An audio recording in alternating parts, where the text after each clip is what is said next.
What's up? I'm Benson, Rocket Longboards team rider, and this is my new pro model board, the Don. So the specs of this board, guys, is 29.5 inches long from tip to tail, 8.4 inches wide in the back, 8.2 inches wide in the front, with wheelbase options from 16 to 20 inches. The board has a very heavy amount of rocker in the front, which actually adds a 3-degree wedge to your front truck. The whole reason I like having heaps of rocker in the front is basically because it makes my front foot a lot lower than the back, which puts all my weight at the front, feels a lot nicer. My main goal with this board was to give myself the ability to stand right on top of both my trucks, because it gives me a lot better feel out of my wheels, and I find it gives me a lot more control with holding out my slides, especially trying to hold my slides for longer.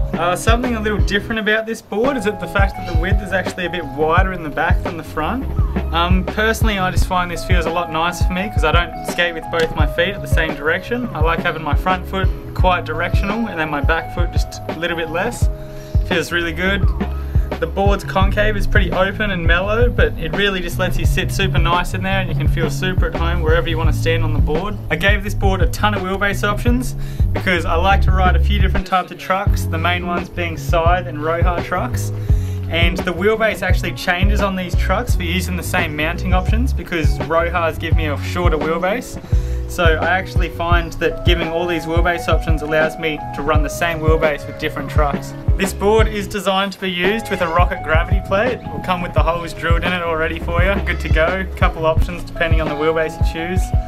I definitely highly recommend the gravity plate. This is a very small board and it's very light, and without the weight it does give quite a tippy feeling when you're trying to slide it. So I highly recommend the weight for standees. It's definitely designed for it. I wouldn't ride it without one. The board has a super mellow wide W in the back, which really just lets you know where you are. It's not super steep, it's just enough to give you a reference point on your foot. It doesn't get in the way at all. Super nice. This might seem like a pretty simple board, but a lot of thought's gone into it. I'm really stoked on it, guys. I reckon it makes skating easier. Overall, everything about this board is where it should be. I've put a lot of time in on this to make sure it's exactly right. I'm stoked on it. I'm sure you guys will be too. Check it out.